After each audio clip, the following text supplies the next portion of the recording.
para jamaah rahimakumullah, jamaah Masjid Al-Ikhwan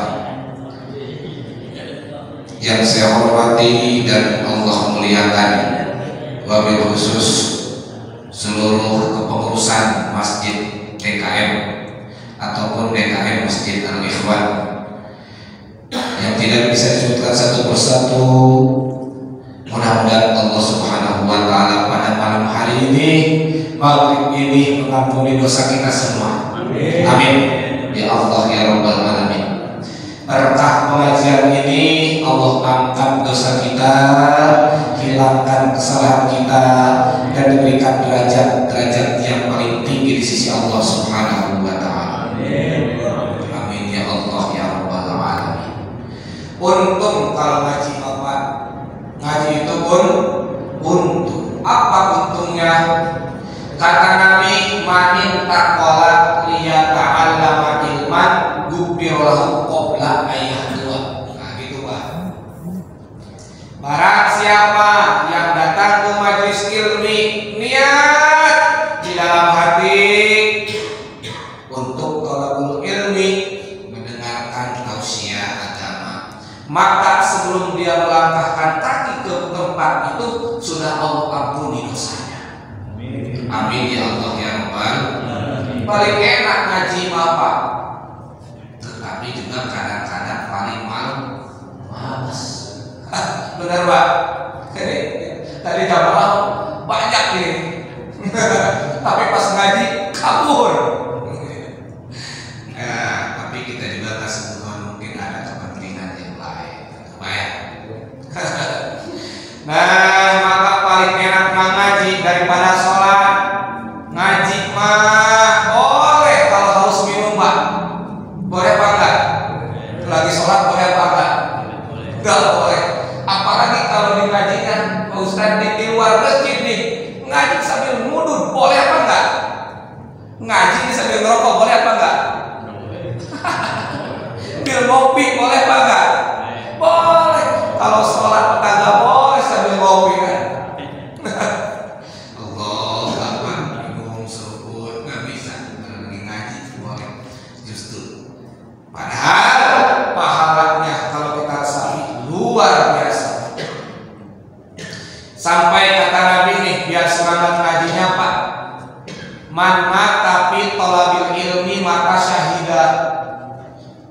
Barang siapa yang mati dalam keadaan thalabul ilmi, mata syahida, matinya dalam keadaan mati syahid. Masya Allah. Siapa Pak yang pengen mati syahid? Semua pengen mati syahid. Orang berangkat ke majelis taklim, ke masjid, dengerin tausiah agama, pulang ketabrak tronton, meninggal. Bisa syahida dalam keadaan luar biasa.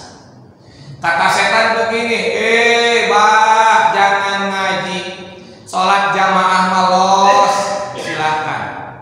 Sholat tahajud duha malos, kata siapa? Kata setan. Asal jangan satu, apa? Ngaji. Emang kenapa kalau ngaji jangan, sholat boleh? Atau percuma dia sholat juga kalau nggak pernah ngaji Pak? Betul Pak? Al-Fatihahnya masih salah, betul? Niatnya masih salah, ruku sujudnya masih salah. Orang yang melaksanakan sholat tidak sesuai dengan ilmunya, marmudatun laku baru, tidak diterima amal ibadahnya oleh Allah. Maka kata setan, ente mau sholat silahkan, asal satu jangan ngaji. Makanya berat kawannya nih Pak kalau ngaji mah. Orang sholat berjamaah banyak, yang suka sholat banyak, tapi kalau yang ngaji mah kadang-kadang sedih. Itu jawabannya kata setan. Duduknya aja diampuni oleh Allah Subhanahu wa Ta'ala. Hadirin rahimakumullah, pada kesempatan malam hari ini saya akan coba mengupas kitab Nashorihul Ibadah, hadis Rasulullah sallallahu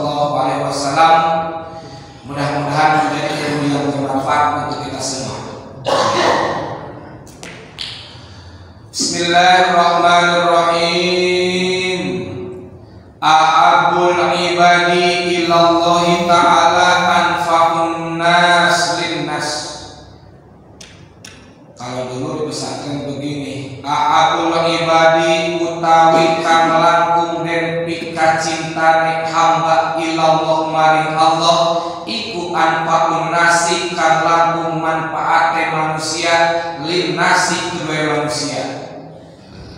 Tuh kalau di logat pesantren dulu Pak ya. Mungkin ada yang pernah pesantren Pak? Pernah. Itu kalau kata Pak Ustaz. Atau di Cilongok itu kalau kita ke Cilongok nih bau cik di logat dulu bil barakah katanya. Makasih malam ini juga di logat dulu nih. Wa afdalul amali lan utawi afdal amal iku idharus surur mancingkeun kabungahan ala qalbil mukminin ing atase hate pira-pira wong mukmin yatru kang nolak anu saking mukmin ju'a ing lapar. Bahasanya gini. Ahabul ibadi ilallah ta'ala anfa'un nas linnas, kata Nabi. Yang lebih dipikat cinta, dicintai oleh Allah itu adalah orang yang lebih bisa memberikan manfaat kepada orang lain. Banyak. Gak usah jadi kiai, gak usah jadi ustaz, gak usah. Kalau memang ingin dicintai oleh Allah dan Rasulnya, cukup bermanfaat untuk orang lain. Katanya itu mah hebat, jadi ustaz kiai bermanfaat untuk orang lain ilmu banyak. Belum tentu. Banyak kiai juga yang ilmunya gak bermanfaat. Banyak. Ilmunya cuma bisa ngomporin orang. Maksudnya orang lain mah terang sama kiai itu, diri sendirinya mah gelap. Ilmunya ilmu obor. Ada yang begitu kiai? Ada apa enggak? Atau ada banyak. Maka kata ulama ada ulama su, ada ulama akhirat. Ulama akhirat, ulama yang istiqomah. Ulama su, ulama yang jelek di mata Allah Subhanahu wa Ta'ala. Dengan agamanya dia mempengaruhi orang lain. Dengan agamanya dia jual ayat-ayat Allah. Nah, itu ulama suku. Yang tadinya haram, Pak Ustaz, ini bagaimana ini? Hukumnya mancing nih. Contoh nih. Mancing gimana kan? Iya, saya kan punya kolam pemancingan Ustaz. Terus mancingnya judi apa enggak nih? Saya nggak tahu ini. Pokoknya katanya ini bayar nih sehari 100.000, menang kagak menang 100.000. Bisa. Oh itu hukumnya nggak boleh judi. Itu kan bisa. Terus besoknya datang lagi Pak Kiai, ini gimana hukumnya sebenarnya? Terus nih Kiai ini bawa ikan 5 kilo nih Pak Kiai. Nah kalau begini mah nih, ntar saya cari dalil dulu nih. Mudah-mudahan gak ada yang bolehin ini mancing begini nih. Nah itu udah masuk. Nah ya Allah ya Rabbi. Nah jadi bermanfaat untuk masyarakat. Inilah yang dicintai oleh Allah.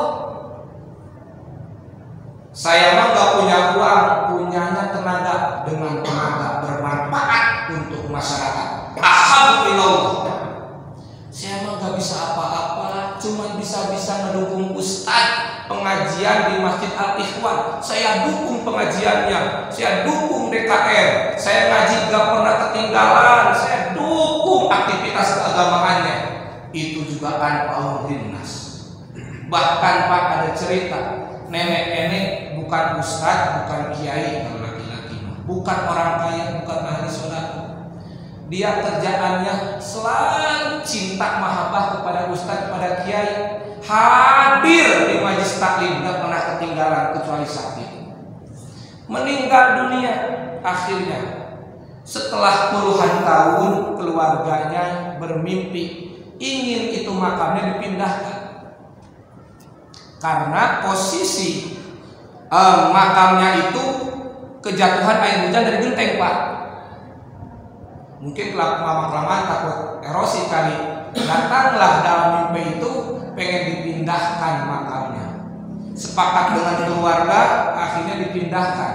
Pas digali sudah 17 tahun itu mayat nenek-nenek dibuka, masih bagus kain kafannya, masya Allah, masih putih kayak baru meninggal 1 hari 2 hari, sehingga daun pisangnya yang ada melekat di situ masih hijau, berkah dari si nenek. Ternyata pas ditanya ke anaknya, apa amalan si nenek? Nenek itu selalu mahabbah kepada ustaz, kepada kiai, tidak pernah meninggalkan rutinan pengajian. Masya Allah, itu luar biasa Pak ya. Ya Allah, ya ini Pak nih. Nah makanya nih, malam minggu selalu ada rutinan, semangat Pak lah. Kita mah udah bosen hidup begadang begini mulu dari dulu. Kembali kepada Allah sholat malah saya baik. Dari dikotong bukan hutan itu rajin di majlis taklim bisa Allah. Nah kembali ke hadis ini Pak, yang lebih bermanfaat untuk manusia itulah manusia yang diciptai oleh Allah, luar biasa. Terus bukan dengan kekuatan dia malah memanfaatkan orang lah. Salah. Yang bagus itu memberikan manfaat kepada orang, bukan memanfaatkan orang lain. Ya Allah. Terus wa afdalul a'mal idkhalus surur ala qalbi mu'minin yatrudu anhujuan. Yang paling afdol di antara yang afdol di antaranya adalah memberikan kebahagiaan kepada hati seorang mukmin. Idkhalus surur namanya, memberikan kebahagiaan. Luar biasa idkhalus surur itu. Gak usah besar-besar, semampunya idkhalus surur. Ya Allah ya Rabbi. Bapak kelihatannya kemarin Bapak itu, ya Allah ya Rabbi, misalkan kerja Bapak itu di objek, iya di pabrik. Ini Pak, yuk sama-sama datang ke rumah saya, ngapain? Silaturahmi aja. Datang ke rumahnya, yuk Pak, Bapak punya kebutuhan apa di rumah? Tidak punya beras Pak, ini Pak 1 liter. Itu idkhalus surur bukan? Idkhalus surur, memberikan kebahagiaan pada orang lain. Bahagia, kabar gembira, idkhalus surur, luar biasa. Memberikan kebahagiaan kepada orang lain itu luar biasa. Hati kita jadi lembut, apalagi hati orang yang menerimanya Pak. Ada tamu Pak kita ke rumah kita, atau kita tamu ke rumah orang nih, jadi idkhalus surur enteng. Assalamualaikum, sana masuk Pak, ya dulu Pak. Dikasih air putih, lagi haus-hausnya, bahagia apa enggak Pak? Bahagia. Idkhalus surur, akmal, abdol mereka. Kata Rasulullah SAW. Ya Allah. Lebih mantap lagi mah, begini Pak, mau minum apa? Nah, kopi apa es? Bahagia itu luar biasa itu. Mantap. Biasanya air putih ini mah tamu Pak, sini Pak. Ngopi. Kata agama memberikan yang spesial. Biasanya air putih, dikasih kopi. Itu idkhalus surur. Enteng tapi berat. Itu pahalanya untuk kita semua. Ya Allah ya Rabbi. Jangan mentang-mentang tetangga main ke rumah, kagak ya sampai air acan mah. Jangan. Itu tamu datang ke rumah kita. Allah yang menggerakkan dia ke rumah kita Pak. Air datang tamu, minimal kasih air. Idkhalus surur, luar biasa. Apalagi yang datangnya tetangga, makanya tetangga Bapak harus saling banyak memaafkan itu ke tetangga Pak. Memang kenapa? Banyak jasanya. Jangan itu kejelekannya Pak. Yang rumah-rumahnya nempel sama kita di komplek, aduh hati-hati. Jangan dianggap musuh sekalipun dia punya salah. Anggap saudara. Bisa jadi dia pernah punya salah ke kita, ternyata kita juga punya salah sama dia. Contoh, misal rumah dia nempel sama rumah kita Pak nih. Dia punya salah sama kita, kita bentak-bentak seakan-akan kita tidak punya salah sama dia misalkan. Yang padahal banyak juga kesalahan kita yang nempel di rumah dia. Pernah keberisikan sama kita, gak ngomong aja tetangganya. Itu kira-kira pernah keberisikan sama kita, di akhirat nuntut apa enggak? Nuntut enggak Pak? Nuntut. Hati-hati. Nyetel musik Pak, gede-gede, beledak. Udah musiknya kencang-kencang. Itu kalau kagak ridho buat rumahnya, yang punya rumah tetangga itu di akhirat nuntut apa enggak? Air hujannya dari rumah gentengnya jatuh ke rumah kita, bukan haknya jatuh ke rumah kita, atau air genteng kita jatuh ke rumah genteng dia, di akhirat bisa nuntut apa enggak? Bisa, karena dari air itu bisa bikin keropos genteng orang lain karena air hujan yang jatuh daripada kita. Apa salahnya air genteng kita lurusin ke depan? Ustadz Utrangun nggak punya duit ngebenerinnya, makanya sama tetangga harus akur, banyak-banyak saling minta maaf. Itu jalan satu-satu. Lebaran nih Pak, jangan nyari yang lain. Satu, orang tua dihubungi. Kedua, jangan pulang kampung sebelum tetangga kita temuin. Karena tetangga yang paling sering kita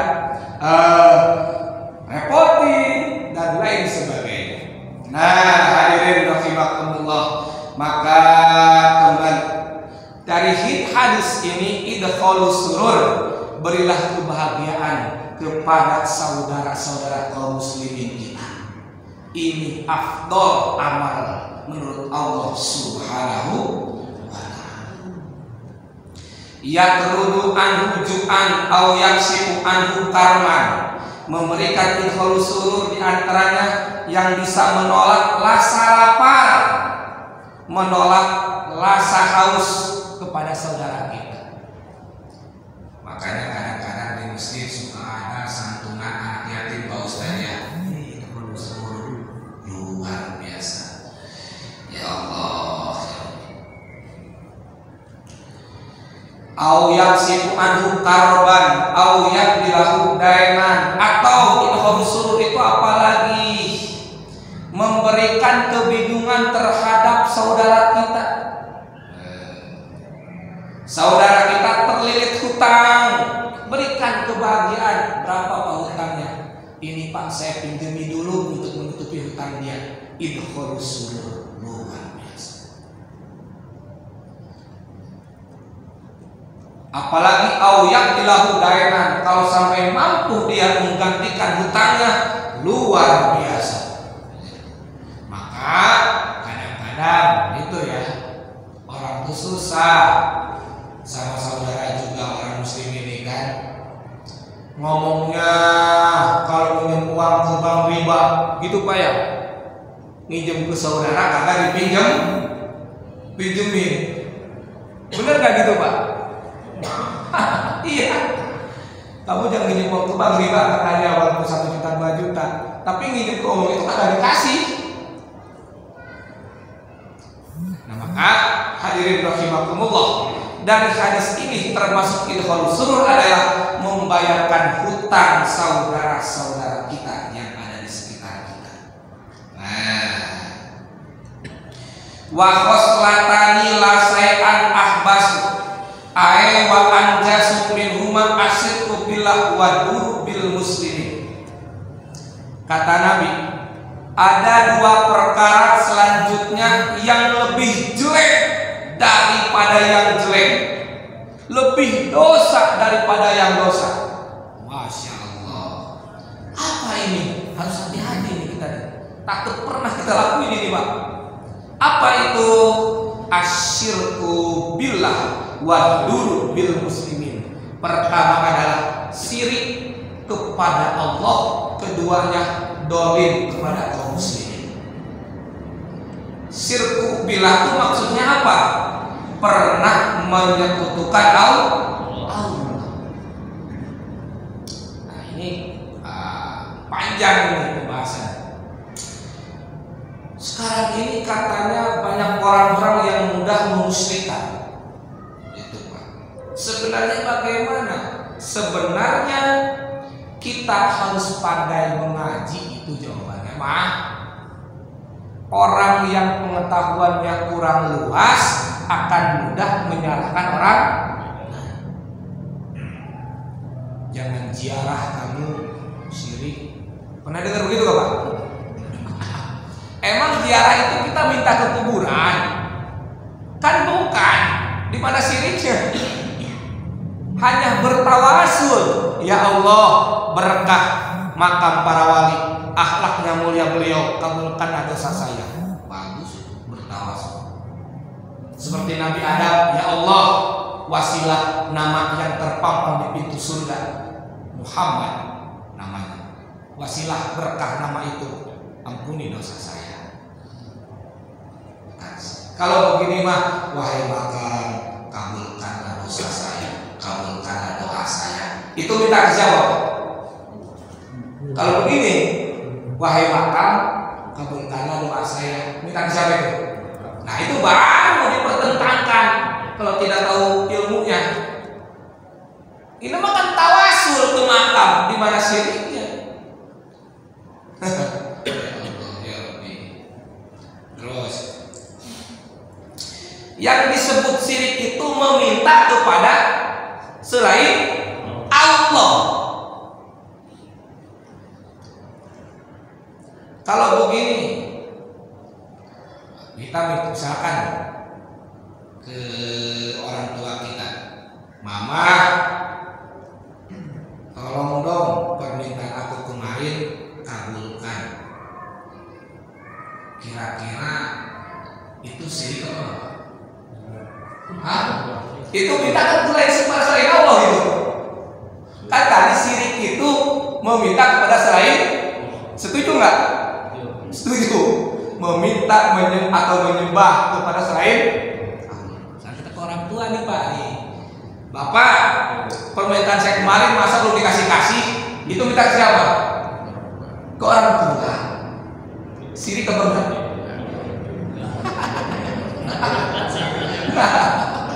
Kan tadi meminta kepada selain Allah disebut syirik.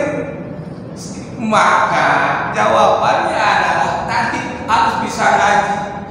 Meminta kepada manusia itu bukan berarti menyembah kan? Bapak minta duit dong, kata bapaknya. Syirik kamu minta kepada Allah. Ya Allah minta duit, dikasih apa enggak? Enggak. Minta tolong kepada manusia. Kalau mau ditegasin begini, mama minta duit ya, syariatnya Allah yang berikan ke mama, nanti mama berikan kepada saya. Itu maksudnya Pak. Tapi kan kelamaan. Kalau begitu ke orang tua, bapak, syariatnya dari Allah rezeki yang diturunkan datang ke bapak, saya sekarang minta kepada bapak. Kalau Allah mengizinkan bapak kasih ke saya, kalau Allah tidak mengizinkan, kalau bapak tidak kasih ke saya. Ngomongnya begitu tuh seharusnya. Kelamaan apa enggak? Kelamaan. Lagi supaya paham masalah sedikit. Tiada bisa yang mengobati penyakit kecuali setuju apa enggak? Ratusan miliar dibawa ke rumah sakit untuk ngobatin kanker, ratusan juta bahkan miliar. Contohnya si Olga Saputra sampai dibawa ke Singapura, kalau Allah tidak ngizinin sembuh, dia tidak sembuh bahkan meninggal. Benar apa enggak? Berarti yang punya sakit siapa? Allah. Yang bisa menyembuhkan. Itu kan. Terus bapak sakit gigi, beli oskadon ke warung. Beli oskadon, Pak. Istrinya kalau sakit gigi mah beli oskadon. Minum plak, sembuh. Bapak, Pak sembuh tak? Sembuh kemarin. Gara-gara apa? Gara-gara minum bodrek saya sembuh. Nah, gara-gara minum Bukan gara-gara Allah dia ngomongnya, gara-gara minum. Sirik apa enggak kira-kira? Nah, kita sering nggak ngomong begitu? Sering, aku pada. Iya, udah sembuh sakit perut, sembuh. Karena apa? Minum Entrostop. Pernah begitu nggak? Nah, maka kalau dia ngaji tauhid ngomong begitu pun nggak sirik, karena dia berbicara gitu supaya cepet aja. Kalau dia ngomongnya panjang lama, contoh, pas sembuh, minum apa? Oskadon, alhamdulillah, syariat hakikat Allah dan izin Allah, gara-gara minum Oskadon saya sembuh. Harusnya gitu ngomongnya. Tapi kan kelamaan ngomong gitu mah. Bener apa enggak? Langsung aja sembuh minum apa? Oskadon. Mantap, kagak sirik. Nah, itu di antaranya itu baru sirik begitu.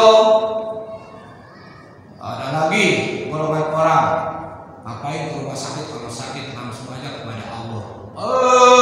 Syariat atau rumah sakit, hukumilah sesuatu secara dohir, jangan dulu secara batin gitu. Kalau bapak sakit gigi nih, ada di depan mata nih, ono rumah kiai, ini depan mata. Contoh bapak sakit perut, nih sakit perut, ono rumah kiai, kata yang sebelah itu kiai, kata yang sebelah jangan nih minum Entrostop aja. Mana dulu secara agama yang kami?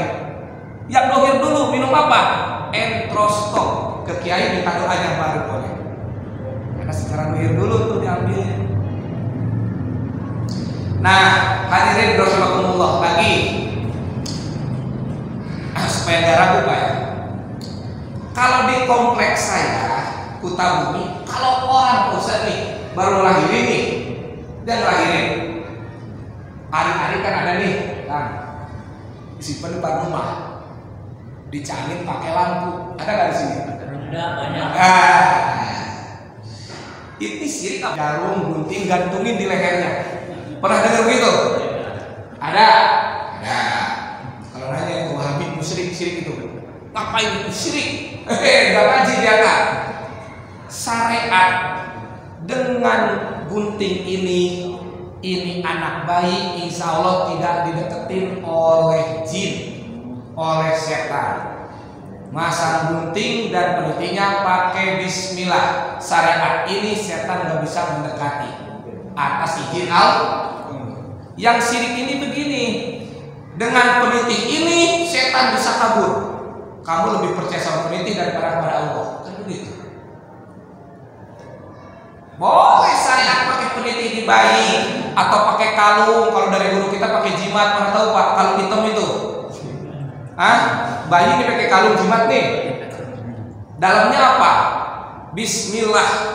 Tulis bismillah putus-putus. Jadi bukan Al-Qur'an. Berkahnya doang. Ba dipisah, sin dipisah, mim dipisah, lam dipisah. Bismillah. Jadi dua air itu tidak apa-apa. Karena itu bukan Al-Qur'an.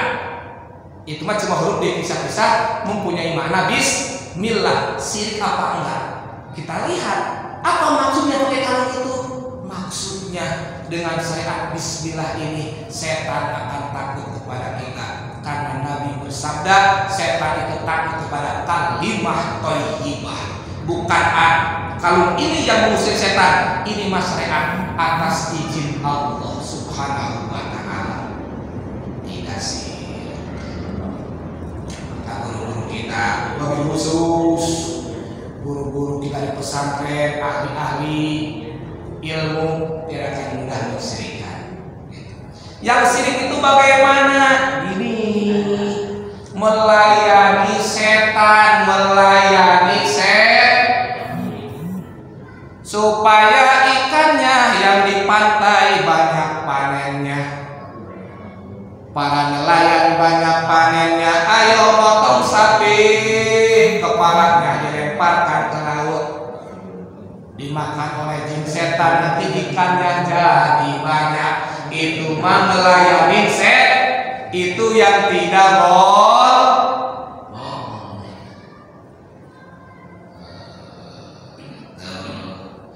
Nah, jadi bab syirik ini, takut kepada setan bukan berarti syirik. Kamu jangan takut kepada setan, syirik kamu. Bukan takut mah kepada Allah, cuma takut kepada setan, takut diganggu. Boleh apa tidak? Sebenarnya tidak boleh, tetapi tidak syirik. Kamu takut kepada setan, syirik katanya. Takut bersama Allah. Atau dia juga ngomong begitu, ke tengah kuburan malam-malam pasti ada rasa takut di dalam hati.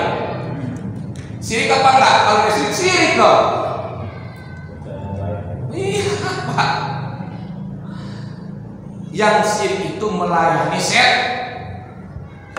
darahnya kasih simpan di pojok rumah. Melayani setan itu bagus. Kalau melawan setan, dengan apa melawan setan? Karena kata Nabi, kata Allah, setan itu musuh, harus lawan. Kata orang tua, melawan setan dengan apa? Banyak. Kalau takut alih-alih diambil, melawan setan, tanam pakai lampu di atasnya. Setan gak bakal deketin. Melawan setan dengan bismillah dan lampu yang dipasang di atas alih-alih. Bagus. Kamu melawan setan dengan apa? Baru lahir bayinya, pakai kalung, tongkorong ini, dapat bismillah yang dipisah-pisah. Setan melawan setan dengan bismillah. Tidak sih. Kalau melayani setan harus syirik. Hadirin rahimakumullah. Nah, jadi kembali yang dimaksud amalan yang paling jelek di mata Allah itu adalah menduakan Allah, meminta kepada selain Allah, mutlak meminta, bukan atas dasar syariat. Kita minum, ya Allah ini haus, kita minum atas izin minum segelas, hausnya hilang, Allah mengabulkannya. Karena ada orang yang sakit udah minum 1 gelas, hausnya kagak hilang-hilang. Oh berarti air tidak bisa menghilangkan rasa haus. Golok bisa menyembelih hewan, menyembelih kulit, Pak. Bener gak, Pak? Bisa nyakitin kulit nih, golok, bener? Kalau kita ngaji kitab dakoi atau kitab dasuki kitab tauhid, ngomong golok bisa menyembelih, golok bisa nyakitin kulit, musyrik. Karena yang bisa menyakitin kulit bukan golok, tapi Allah, syariatnya sebabiahnya dengan golok. Karena ada orang walaupun disembelih pakai golok tapi kagak mati. Benar, Pak? Ada orang dicacak dibacok tapi kagak luka. Benar gak, Pak? Berarti golok tidak bisa memberikan rasa sakit. Yang bisa memberikan rasa sakit adalah Allah Subhanahu wa ta'ala. Nah, jadi kalau kita, kenapa kamu luka? Karena golok. Tidak syirik ngomong begitu. Maksudnya gimana ya, Pak? Maksudnya atas izin Allah dengan golok ini saya terluka. Itu maksudnya, Pak. Kan kalau ngomong gitu kok kelamaan, Pak. Benar apa enggak? Nah, jadi pertama, syirik kepada Allah itulah yang membuat manusia jelek di mata Allah, tidak akan kebagian nikmat Allah di akhirat. Yang kedua, waduru bil muslimin, memberikan darah kepada kaum muslimin, bi abdanihim wa amalihim, dalam badannya dan dalam hartanya. Usahanya maju, wah sialan usahanya maju. Tangga saya, bagaimana caranya besok warungnya tutup? Nah, ini duru bil muslimin, Allah paling benci. Datangnya ke dukun bagaimana itu caranya? Ya tutup warung, terus sini aurin tanah kuburan. Benar, sepi warungnya. Pernah dengar yang begitu, Pak? Pernah. Duru bil muslimin, paling besar dosa kata yang besar Allah Subhanahu wa ta'ala. Ya Allah. Apalagi kalau ditanya ke dukun hitam. Dukun hitam ditanya ke setan, musyrik. Walaupun dia secara tidak langsung tidak ke setan, tetapi dukunnya minta ke setan, dua-duanya musyrik. Dukunnya sama dia juga musyrik, mati. Nauzubillah min dzalik. Aduh, ya Allah. Tuh, cenah kata kiai, lihat di pojokan warung kamu digali benar, ada boneka yang dibungkus kain putih. Nah, itu teluh tuh. Ada di zaman dulu, ada. Maka kata yuwaddu bil muslimin, madarat kepada kaum muslimin dengan hartanya atau dengan badannya, dosanya yang paling besar. Hadirin rahimakumullah, hadirin ajmain, walaupun singkat padat tapi mudah-mudahan bermanfaat. Amin ya Allah ya rabbal alamin. Mohon maaf atas kekurangannya dari saya, kelebihan dari Allah Subhanahu wa taala. Sebelum ditutup, kalau ada yang bertanya, itu kalian diproses. Iya, baik Bapak dan Ibu, demikian tadi isi taklim kita malam ini. Mungkin ada Bapak yang mau bertanya, saya silakan. Iya, Pak. Oh, Pak Pram, silakan. Ya. Selama kita mengajikan kita baca selawat Nabi ya, Ustaz ya.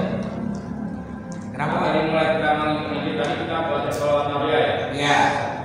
Itu sebaiknya selawat Nabi itu dipakai waktu kita apa? Nah, sebaiknya ya. Dan selawat Nabi sebaiknya kita pakai di waktu apa?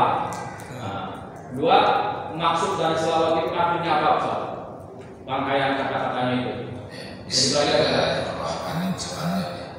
Sebaik-baiknya waktu sholawat memang Nabi tidak pernah, tidak ada ya. Saya belum menemukan khusus untuk baca sholawat kecuali berzikirlah kamu setelah habis sholat. Kata Nabi, sholawat itu zikir apa bukan? Zikir apa bukan? Zikir, kan zikir itu mengingat Allah dengan sholawat. Maka bagus setelah sholat, sebelum sholat zikir kepada Allah Pak. Dalam majelis taklim seperti ini supaya apa? Dapat berkahnya dengan sholawat.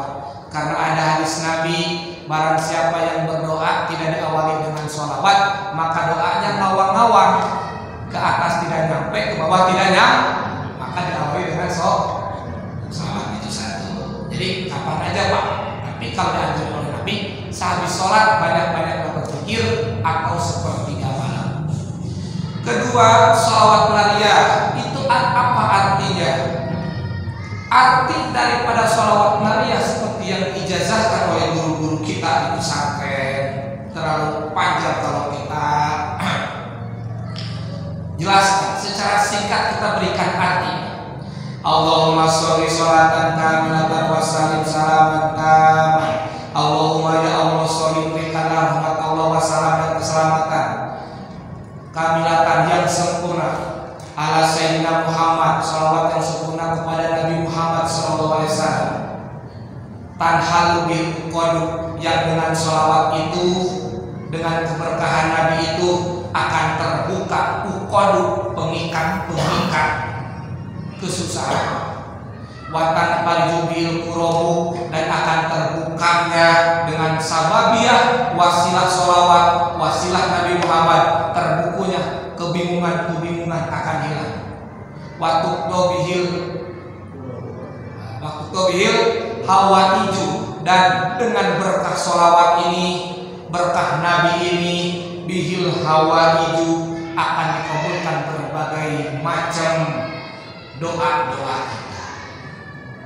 Nah, jadi ada orang-orang tertentu yang mengatakan sholawat nariyah itu musyrik, tidak boleh. Pernah dengar nggak Pak? Pernah ya. Dia kagak ngaji bilang kok, kagak ngaji mate. Kalau dia pernah pesantren, pasti dia baca sholawat nariyah. Contoh, alladzi tanhalu bihil unqadu. Dia mengatakan begini secara harfiah. Watan halu bihil uqadu, yang bisa membuka Nabi Muhammad itu ikatan-ikatan kesusahan. Nabi Muhammad yang sudah meninggal, kita meminta kepada Nabi Muhammad supaya dibukakan ikatan-ikatan kesusahan. Kata dia begitu. Padahal sholawat itu maknanya bukan begitu. Maknanya adalah ya Allah tanhalu bihil uqadu, dengan wasilah sababiyah Nabi Muhammad, keberkahan Nabi Muhammad, ya Allah bukakanlah kesusahan-kesusahan. Seperti tawasul. Baik, cukup Bapak ya.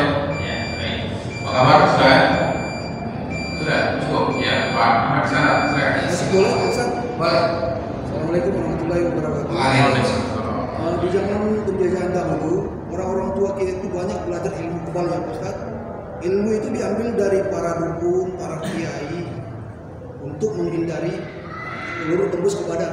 Tujuannya tidak mati gitu ya.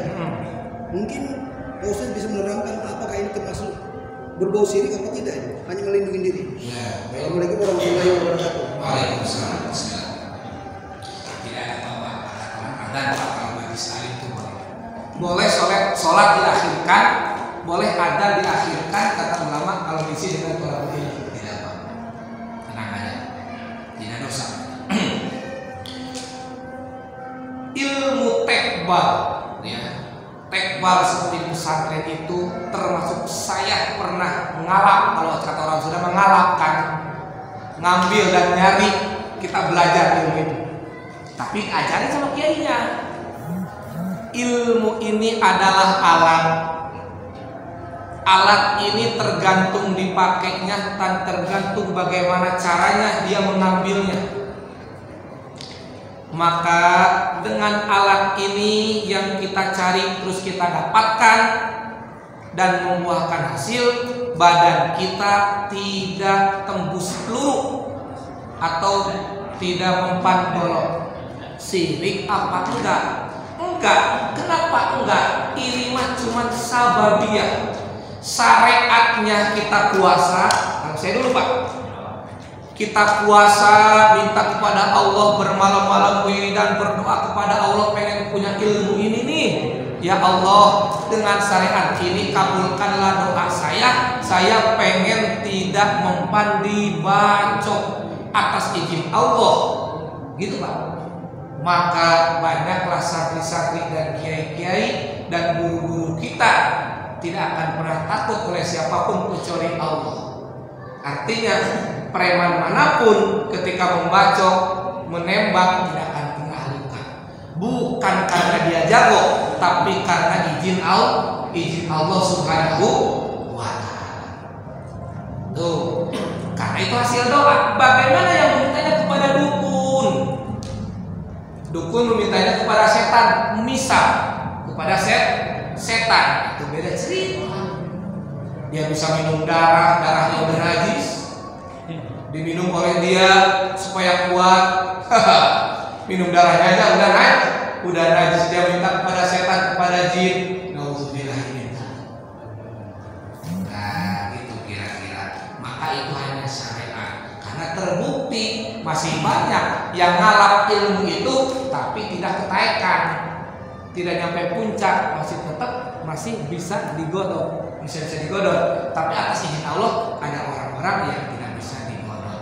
Maka itu kembali ke saya tadi. Menurut saya dan guru-guru saya tidak musyrik. Contoh lagi, apa dalilnya? Seperti Nabi Sulaiman. Nabi Sulaiman punya cincinnya. Pernah dengar Pak cincin Nabi Sulaiman Pak? Itu bisa menaklukkan jin Pak. Ya, dengan cincin itu. Jimat Nabi Sulaiman di antara punya cincin yang bisa menaklukkan jin.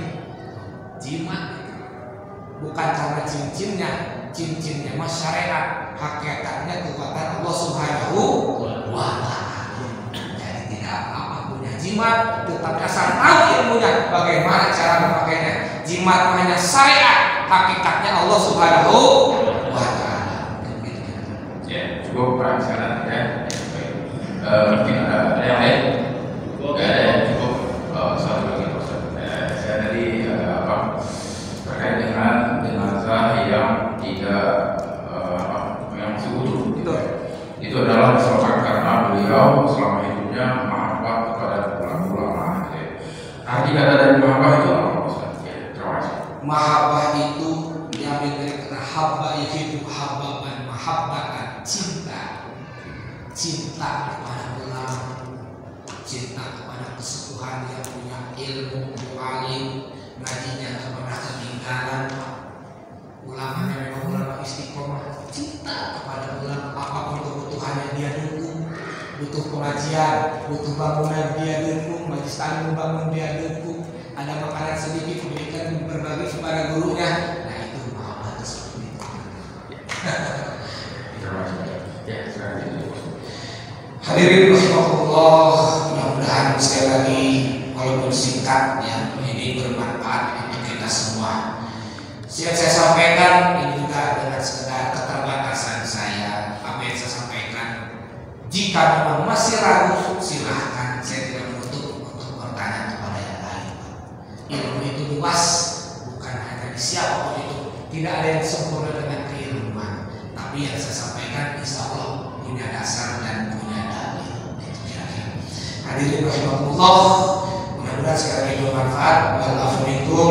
Wassalamualaikum warahmatullahi wabarakatuh.